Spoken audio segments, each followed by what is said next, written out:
The Grand Prix of Miami, 10 years and still growing. We've gone from this to this. From hydroplaning on Biscayne Boulevard to heart-stopping action in Bicentennial Park. From near disaster in 1983 to the most prestigious event in IMSA racing. What waterlogged fan, driver, or pit crew member would have believed the Grand Prix of Miami would have survived beyond 1983, the event's inaugural year? Ralph Sanchez and Miami Motorsports set out to put Miami on the big-time auto racing map. They could have been forgiven if they had just walked away, but they didn't. Well, I remember prior to the race, one of the biggest concerns that I had is, first of all, I had a lot of anxiety. Will this work? Will the asphalt come up? Will these cars that had never, ever raced on a street circuit, could they put on a good show?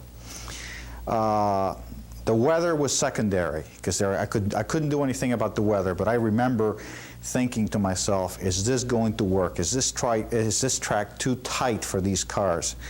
After the Saturday practice and Saturday qualifying, that we saw that yes, the track was going to hold up, and these cars were able to go around the track and so on, and they were able to put on a good show.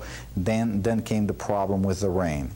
Anxiety, but there was nothing I could do about the rain, so I wasn't going to worry about the rain. It rained, and we looked forward. Right on that Sunday, I started focusing on the following year's event. February is supposed to be a dry month in Miami, a good time to run IMSA's first race through the streets of a city, and the track remained dry for the Saturday GTU race. But by Sunday, Miami was socked in. The morning GTO race was run in rain, and Mother Nature seemed to be saying, you ain't seen nothing yet.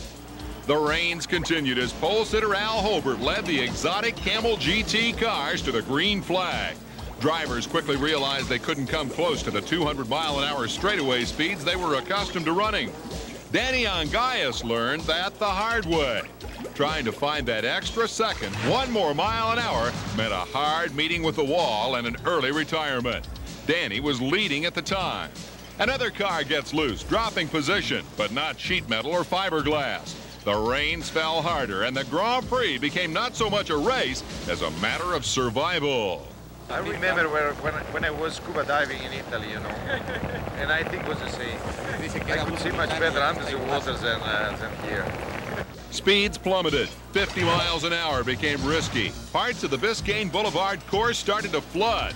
While some drivers made pit stops seeking tires that would better grip the rain-soaked streets, leader Al Holbert remained on track. After 27 laps, conditions had become so intolerable, the cars had to be flagged off the track. Fire trucks and other vehicles appeared on the circuit, trying to find ways to remove water from the low spot. There was just too much water.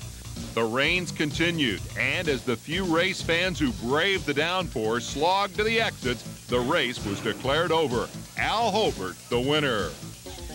Although Miami Motorsports lost well over $1 million on the first Grand Prix, the full purse, including a record $50,000 for first place, was paid.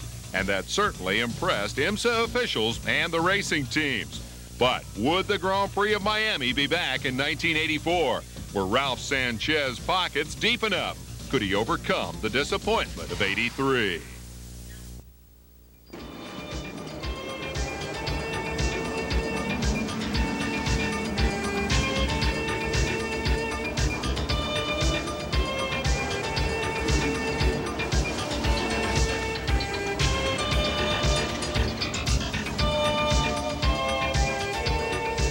The 1984 race was a race that finally proved to the world that the Miami Grand Prix was here to stay.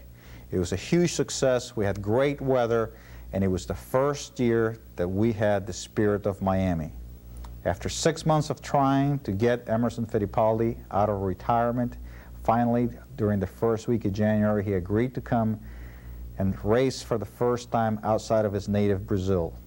He qualified on the pole, but we didn't win the race. Well, I always blame Ralph Sanchez for my return to racing. And Ralph, with all his charming and all his very professional way of working, called myself in Brazil, convinced me to drive the Miami Grand Prix. and it was difficult to say no to Ralph. And it was my first race after 3 years of retirement. And you know, the Miami Grand Prix was just starting that time, was something new. And for me, it was a great opportunity to be back in racing, to be back on a racing car, and to see again if that's really what I want to do. 1984, the year of the Jaguar, and Emo back in action. And perhaps best of all, sunshine and crowds of race fans. Former world driving champ Emerson Fittipaldi made an immediate impact, grabbing the pole position in his Chevy March, the Spirit of Miami, owned by Ralph Sanchez. Miami's Tony Garcia was co-driving. On this day, there was to be no repeat of 1983. The streets were dry, the racing fast and tight. Fans were getting their money's worth. It became obvious early in the race that Jaguar could be a force to be reckoned with. Not one Jag, but two, both with the Group 44. If they weren't leading, they were never far off the pace. In fact, the Doc Bundy Brian Redmond Jag shot past Fittipaldi for the early lead. Just past the 1 hour mark, the defending champ Al Holbert was out of the race, his Porsche dead in the pit. But Klaus Ludwig and his Ford Probe were very much alive and challenging the Redmond Bundy Jag. Ludwig grabbed the lead. Moments later, Redmond went back in front. The strain may have been too much for Ludwig's Ford. 2 pit stops on succeeding laps dropped him way back in the field. Suddenly, Fittipaldi and the Spirit of Miami was moving up, much to the delight of the crowd. Emo was 5th, then 3rd, sneaking up on the Jaguars, which were dueling among themselves. The lead Jag misses a turn, and Fittipaldi is 2nd and challenging. Then Emo passes the number 44 Jag for the lead. It appears one of those great moments in motorsports is developing. But less than 3 minutes later, the bubble burst. Fittipaldi's Chevy coast to a stop. The Redmond Bundy Jaguar, which lost little in missing that turn, took the checkered flag for the win. The Bob Tullius Pat Bedard Jag finished 2nd, just over a minute behind. Fittipaldi may have lost the race, but he proved he could still drive with the best of them. Growing citrus and running businesses would now take a back seat. Emo was back.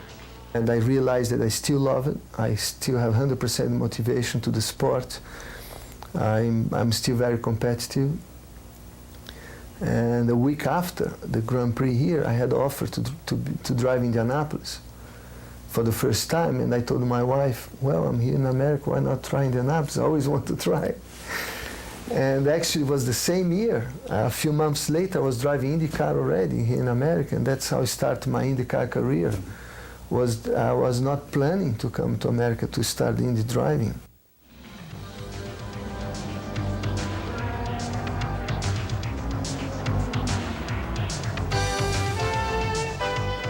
'1985 was one of the most successful races we've promoted in the city of Miami. Having come off of a big event in 1984, everybody wanted to be here. We had large crowds, we had great weather, everything worked for us in 1985. The Spirit of Miami won the race, but was penalized, and we only finished 3rd. Emerson Fittipaldi unfortunately passed the pace car during a yellow flag, and we got penalized 1 lap. That's why we finished 3rd. By the 1985 race, the Grand Prix of Miami had become the crown jewel of the IMSA racing circuit, attracting some 3,000 members of the media. Pole sitter John Paul Jr. led a packed field to the green flag. He and co-driver Bill Adam would not finish. At the end of the first hour, the Al Holbert Derek Bell Porsche held a narrow lead over the Hobbs Brassfield Chevy March. A short time later, Fittipaldi was left from his car in the pits to confront a race official. I got behind the pace car, being the leader of the race, and the guy waved me by. And I remember I was pointing to him. I said, no, I'm number 1. I'm leading the race. Like I'm trying to talk to him to the pace car. And he was getting very irritable, and he was very nervous and waved me outside, saying, you have to go by, you have to go by. And I hesitated. I said, that's not right. I mean, I'm leading the race, how I can pass the pace car?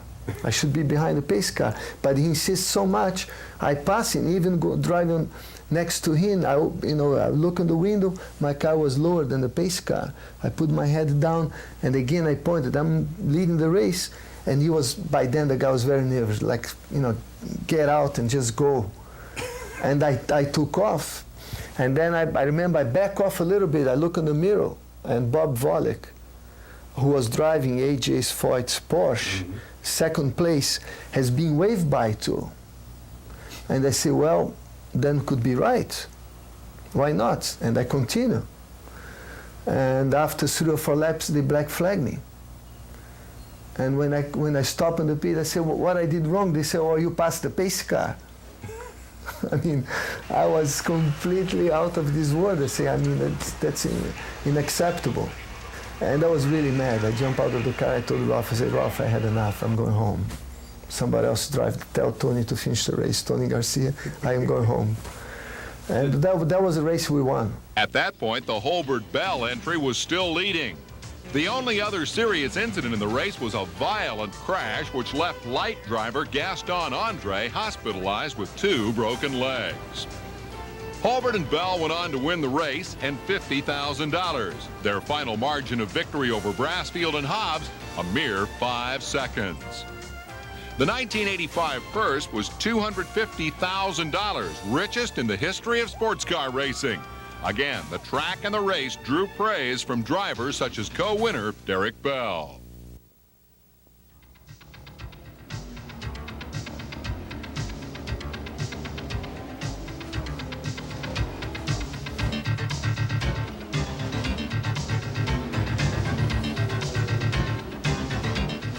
(1986), very successful event, except that we had to move it 5 blocks north. Bayside was being built, and the city of Miami had asked us to move to Bicentennial Park. After spending over $1 million, we had a brand new facility. We were ready to go, but we hadn't counted with the weather. Race day, 32-degree weather that morning, and high winds. Very successful event. Unfortunately, the spirit of Miami broke down. If 1984 was the year of the Jaguar, 1986 was the year of the Porsche, and in even more dominating fashion.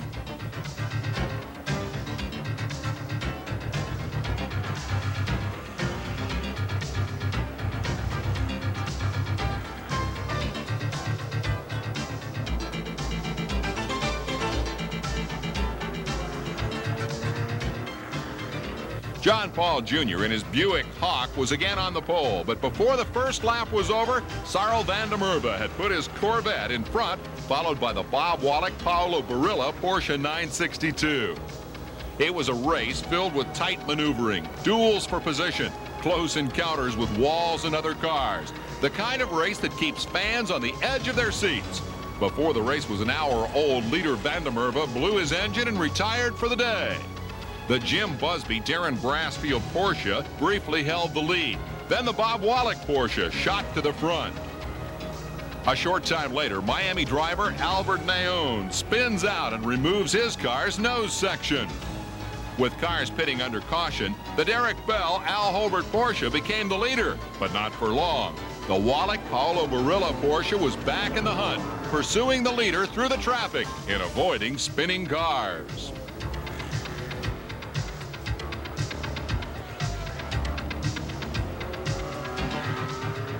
After the Wallach Barilla team took the lead for good, there was a lively duel for second between the Porsches of A.J. Foyt and Danny Sullivan and Hans Stuck and Joe Gardner, and they finished in that order. This year, the checkered flag meant more than $67,000 for the winner, a purse well worth celebrating. And it was a big year for Porsche, which took the top 3 spots and 5 of the first 7 places. Moving the race circuit north and making a large part of the track permanent eased some of the burden on the setup crews in subsequent years. But creating the Grand Prix remains a massive undertaking. It's like setting up a mini city in a very short period of time. Miles of fencing and safety cable have to be installed along with hundreds of concrete barriers. Facilities have to be built for sponsors, for the media, the race crews, and the spectators. And because Biscayne Boulevard forms a part of the track, a great deal of the work can't be done until the night before the racing begins. and somehow it all gets done.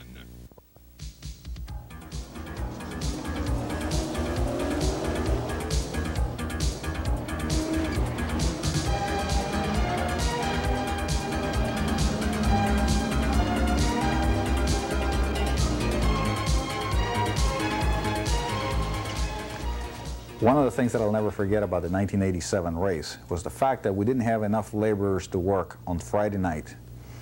So where do you find laborers on Friday night? You go to the local jail. We came up with some prisoners that worked throughout the night and made the track ready for the following morning's racing. The 1987 Grand Prix again attracted a diverse field, including some of the world's best drivers and factory teams. Jeff Brabham was the pole sitter, and he immediately put his Nissan GTP car into the lead. As Brabham widened the lead, 1986 winner Bob Wallach put his Porsche into the tire barrier. The crash left Wallach and co-driver Darren Brassfield out of contention, if not out of the race. A short time later, it was Emerson Fittipaldi, again driving the Spirit of Miami, having mechanical trouble that would end his race after 56 laps. Near the end of the first hour, Brabham exits the lead car and Elliott Forbes Robinson takes the wheel, as Klaus Ludwig, who had started 10th, moved into the lead. That lasted for 14 laps. Then the Chip Robinson Derek Bell Porsche went to the front when Ludwig pitted for a driver change.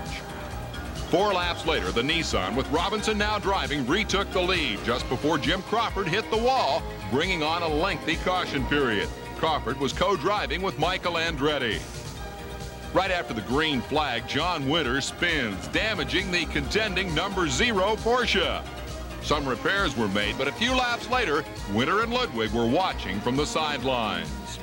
In the last hour, the Grand Prix boiled down to a duel between the Brabham-Robinson Nissan and the Porsche of Jochen Mass and Bobby Rahal.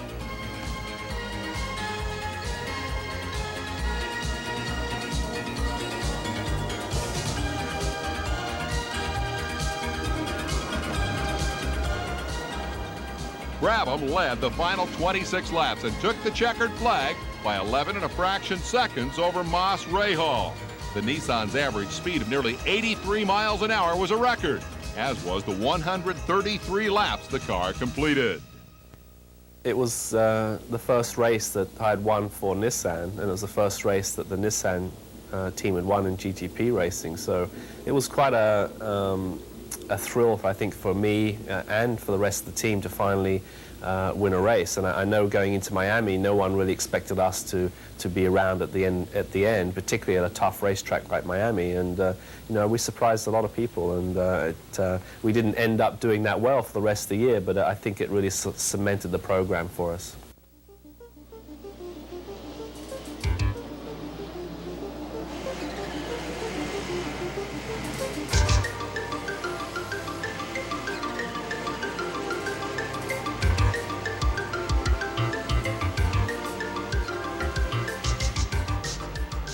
(1988), one of the most competitive IMSA fields ever came to Miami. The Spirit of Miami was the Joe's team, car number 88, driven by Mario Andretti and Michael Andretti. We were the top team to be contended with. Unfortunately, Spirit of Miami, luck. We crashed during practice, destroyed the car.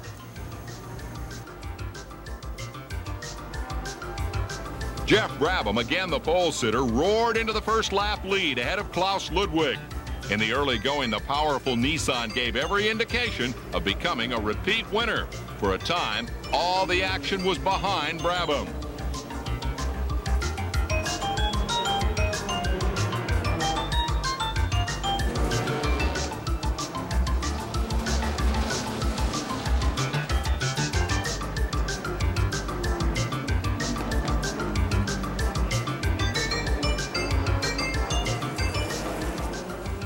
About an hour into the race, the Jaguar of John Nielsen and Martin Brundle was black flagged for a stop and go in the pits, a penalty for passing the pace car under yellow.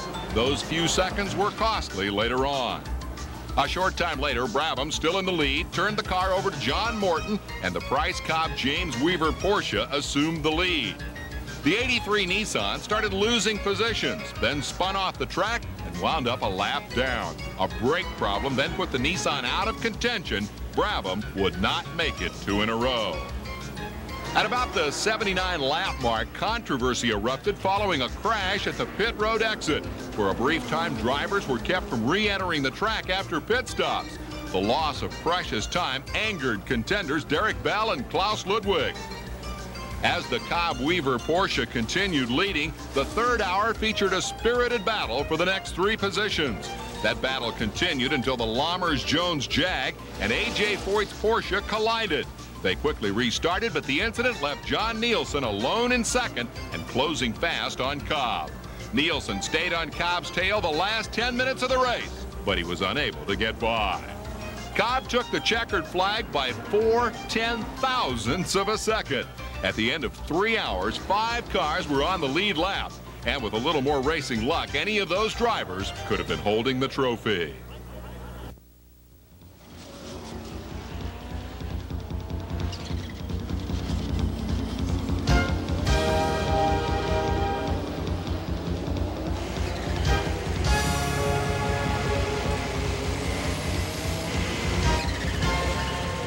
In 1989, the Miami Grand Prix had now matured. Large crowds, large international coverage, but we were still determined to win with the spirit of Miami. What do you do after you've been trying for 5 years with no luck?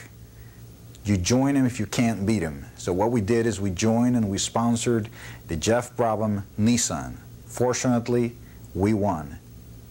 It was getting to be a familiar sight in Miami. Jeff Brabham on the pole and the early leader in the Grand Prix of Miami. This time, however, his Nissan GTP was the spirit of Miami. Trouble minutes into the race. Massimo Segala's Momo Porsche hits the wall and strews metal and parts across the track. After the restart, Brabham again took the spirit to the front, while Jan Lammers and Bob Wallach staged a close duel for second.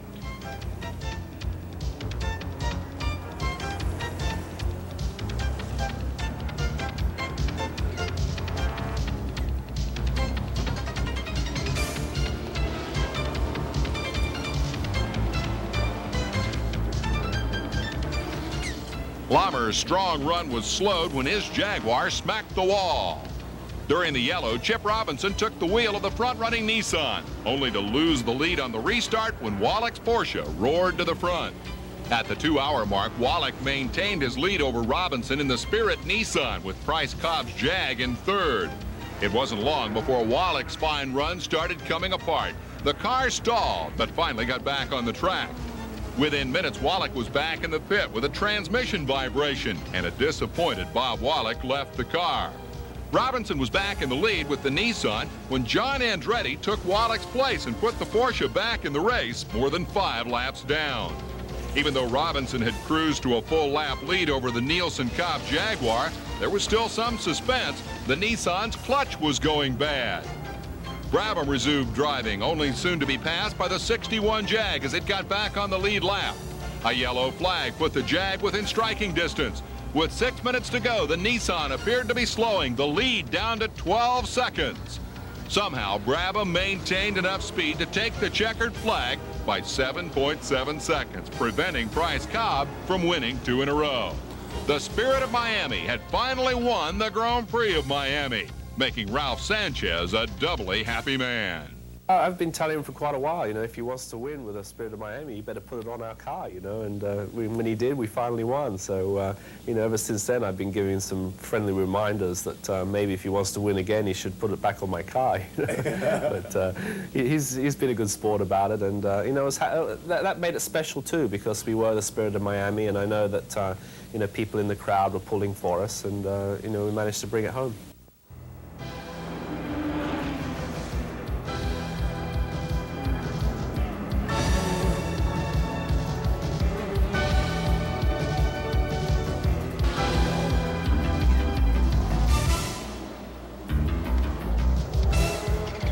$1990, one of those years when everything clicks, everything works. Great crowds, great promotions, great weather. And the year that the Nissan team established their supremacy in Miami. Jeff Brabham winning the 3rd Grand Prix of Miami. For the 4th straight year, Jeff Brabham had put the number 83 Nissan on the pole, but Derek Daly was in the car for the start of the 1990 race. Because of gear linkage problems, Brabham had switched to the 84 Nissan, which Bob Earl was piloting when the green flag dropped. 83's problems seemed evident when Drake Olson easily took his Toyota Eagle past Daly at the start. Olson opened a big early lead. The two Nissans hung in for a while, then the transmission problem forced Daly to pit.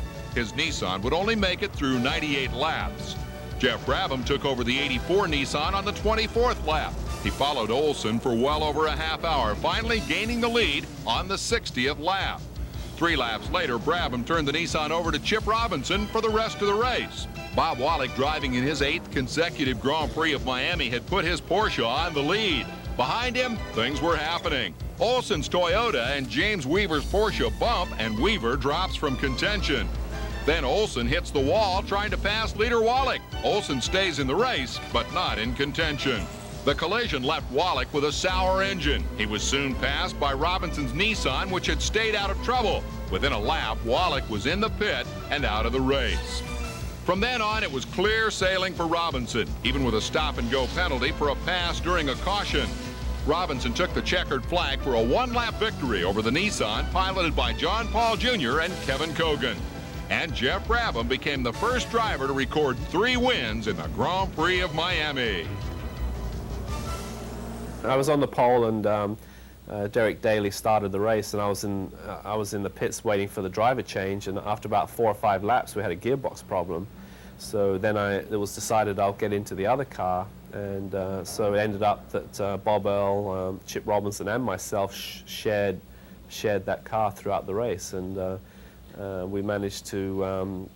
We put ourselves a little bit of a disadvantage by having to make that extra pit stop to change drivers, but with the yellows and everything, we managed to come through in the end, and that was kind of good, because it was obviously my 3rd win, and we were kind of felt like the Nissan team really does well at Miami, and we kind of felt it was our race,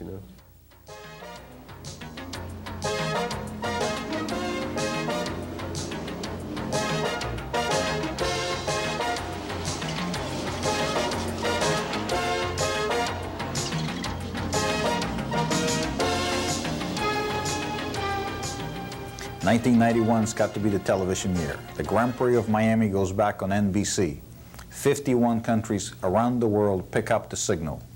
The race is shortened to 2 hours, and Raul Boesel, a Jaguar driver, wins the race. 1991, the 8th consecutive year of rain-free racing in Miami. As the field rolled away for the start, there was one noticeable difference. After 8 straight starts, Bob Wallach was not in the field thanks to difficulties during qualifying. At the start, Wayne Taylor put his Chevy Intrepid at the head of the pack, but minutes later, Davy Jones' Jaguar went into the lead. Juan Fangio III's Toyota Eagle was the first car out of the race. Fangio got his car going again after a spin, but soon was coasting to a stop, smoke pouring from the engine compartment on the 13th lap. Taylor was still running in second when a spin dropped him back in the field, and Raul Boesel moved his Jag to second. The race ended on the 21st lap for the Spirit of Miami Chevy Spice as Miami driver Albert Naone Jr. encountered the wall. The Jones and Boesel Jaguars continued running 1-2 for another 23 laps. Suddenly, Jones' car is dead in a corner, apparently with a blown engine, and Boesel is in the lead. The ensuing caution period produced a frenzy of activity in the pits as several cars took on fuel and fresh tires. And a new leader emerged, the Porsche co-driven by Massimo Segala and Bernd Schneider. The lead would last for several laps until Schneider spins and drops back. Then the wildest incident of the race, the Rocky Moran Willie T. Ribbs Toyota Eagle spins. 2 more cars wind up in the tire barrier. The 32 Buick Spice, one of the Camel Light entries, tries to limp back to the pits with heavy damage. When the crowd refocused on the race, Raul Boesel was back in front with Tom Kendall's Chevy several seconds back. Jeff Brabham and James Weaver dueling for 3rd position. Kendall chipped away at Boesel's lead and brought the spectators to their feet as he threatened to steal the race in the final 2 laps.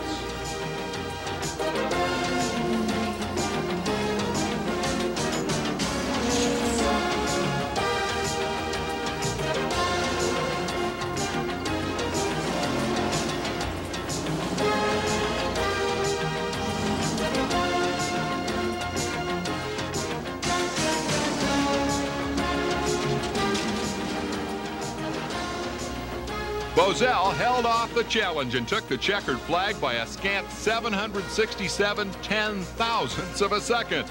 Bozell's average speed more than 84 miles an hour, a record for the Grand Prix of Miami. Well, I think it was one of the most exciting race that I won in my career. Especially the place, Miami is a very glamorous race, a very successful Grand Prix. The race was televised live to Brazil. I have the camera inside my car, so it looks like everything was perfect to win the race. And the worst thing that is my pits show me that was one lap to go, and when I got to the checker flag, and I thought that was the last lap, and the check wasn't there, so it was one more lap, and that was really tough because I wasn't expected and I'm not prepared to do one more lap at a time, and I get caught in some traffic. That's why Tommy really close, and I want to choose the right place to overtake the slow car. So that last lap was that stay in my mind really.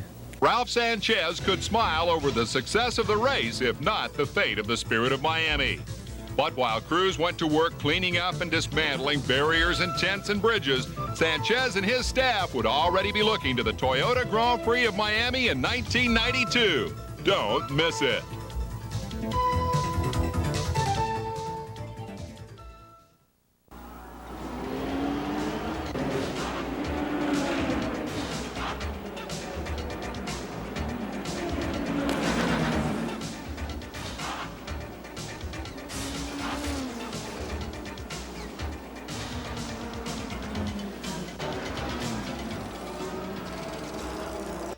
(1992), the 10th anniversary race. It is now the Toyota Grand Prix of Miami, and Toyota has two powerful cars entered. The race marks the return to competition of Tom Kendall, seriously injured at Watkins Glen 8 months earlier and still on crutches. On the pole, Davy Jones in a new Jaguar which burned up the track in practice and qualifying. Jones grabs the lead going into the first turn with Jeff Brabham's familiar 83 Nissan close behind. Trouble seconds into the race. P.J. Jones' 98 Toyota goes over a curb, then careens across the track and into the barriers. Parker Johnstone's Spice Light hits him. Jones later claims he was squeezed off the track by the 84 Nissan of Chip Robinson. Jones is out of the race, but Johnstone pits for a new nose and goes on to win the light division. Back to green flag racing with Davy Jones and Brabham still 1 and 2, but Jones is stretching out his lead. Brabham's teammate Chip Robinson passes Tom Kendall to take over third. A short time later, the number 99 Toyota is smoking and driver Juan Fangio II heads for the pits. The day ends for the Toyota team. Fangio's engine has a cracked cylinder. Suddenly, Chip Robinson's Nissan is slowing. Kendall gets by. Robinson is soon lapped by Davy Jones. With a commanding lead on the 33rd lap, Jones' Jag suddenly spins, entering a turn. Brabham takes the lead. After finally refiring the engine, Jones heads to the pits for tires and fuel. Chip Robinson also pits and turns the 84 Nissan over to Bob Earl. Fans learned why Robinson had slowed down. He had hit a bump so hard he cracked a rib and it was too painful to continue driving. Brabham leads by nearly a lap, but Jones hasn't given up. He soon moves up to second, and then fate deals him another chance. Brabham heads in for tires and fuel, but overshoots his pit. Rules don't allow for backup, so Brabham has to go back out for another lap. Brabham had been unable to see his pit for the oil and grime on his windshield. When he pits again, Jones manages to take a slight lead over the Nissan. Brabham doesn't let Jones out of his sight. Lap 68, Jones pits. He stalls the engine and gets fuel only. Brabham's Nissan is back in front. Jones pits again, this time for tires. Again, the engine stalls. By the time the Jag is back on the track, Jones is nearly a lap down again. Trying desperately to catch up, Jones spins. He doesn't hit anything, but the engine won't refire. The week's fastest car is out of the race. From that point on, Brabham could have put the Nissan on cruise control. He won his 4th Grand Prix of Miami in the past 6 years by a substantial margin over Wayne Taylor's Intrepid. It's one of my favorite races, and the Nissan was just great today, and we managed to put pressure on Davey, and I don't know what his problems were, but it worked for us. So we were able to run hard all day, and the guys just did another fantastic job for him. It was nice to win a race again. For Tom Kendall, a significant step in his recovery. He was running a strong 3rd when mechanical problems forced his car out on the 59th lap. And so 10 years of the Grand Prix of Miami are in the history books. After a wet start, it's been all sunshine and thrills. And if you ask Ralph Sanchez and the Miami Motorsports team, the best is yet to come.